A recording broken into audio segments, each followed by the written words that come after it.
to help you get past this, so stay tuned. Amanda here from CreateYourFuture.co. I am a life coach, a counselor, and a law of attraction coach, and I'm here to talk about today how to stop overthinking and how to get past any doubt when getting your ex back or even changing your relationship.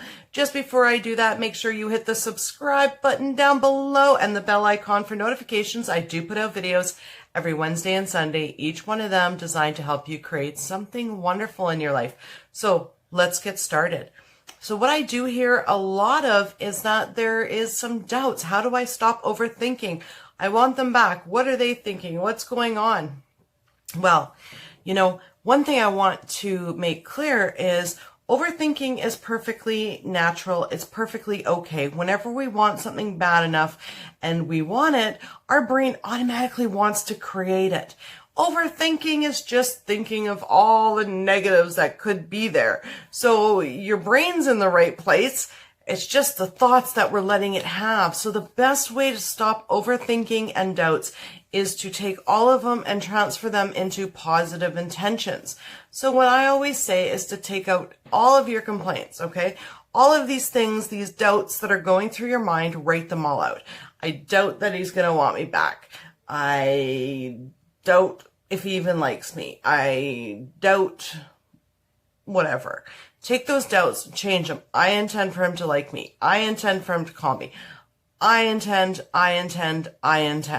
Take all of those doubts and start creating. You have the energy when you're overthinking.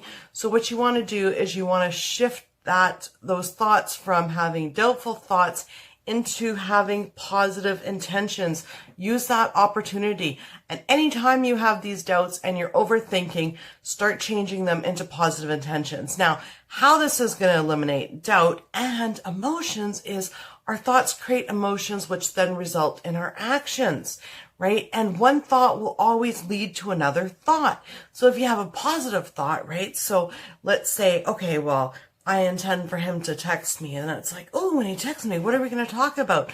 Rather than thoughts of doubt where it's like, oh, I doubt he's going to text me. Now, if he texts me, does that mean that he doesn't even like me? Okay, well, no, you don't want to go down that thought process. So use those moments when you're having these doubts and you are overthinking to say, thank you, universe. Thank you for presenting me with everything that I don't want.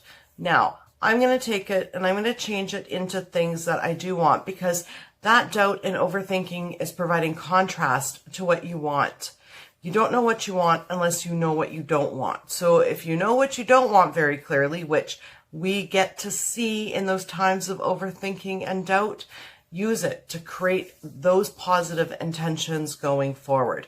Now, this works so well. You also want to make sure that anytime throughout the day, you do stop yourself. I understand that sometimes what happens is we say things like, we hear things like, okay, just put your intention out there and then try to forget about it. Well, sometimes it's really, really hard to do that. So what you want to do is make sure that your last thought on the subject was actually an intention. So think of it this way. You're calling up and you're ordering Chinese food, right? They can't make the order until you hang up.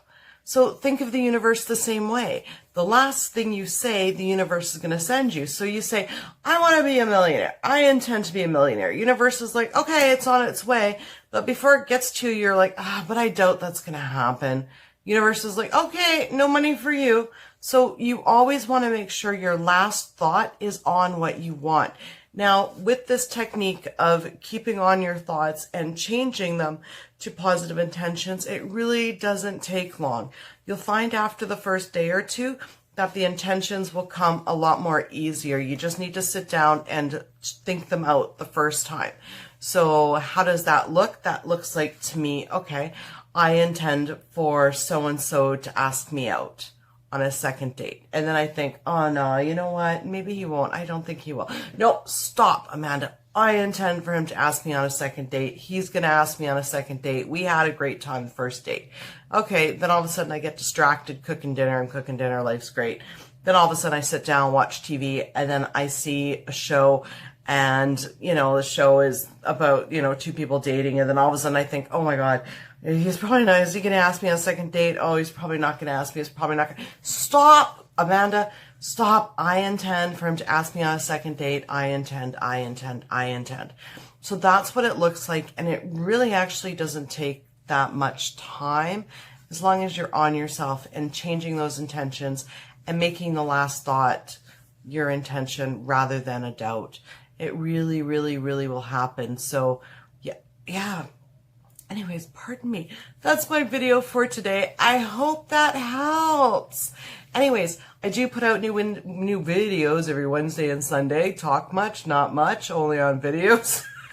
Which is funny because I talk all day doing counseling and life coaching sessions. Anyway, thank you guys so much for liking, sharing, and subscribing. Have a wonderful day and create something wonderful for yourself because you really, really do deserve it. Bye-bye.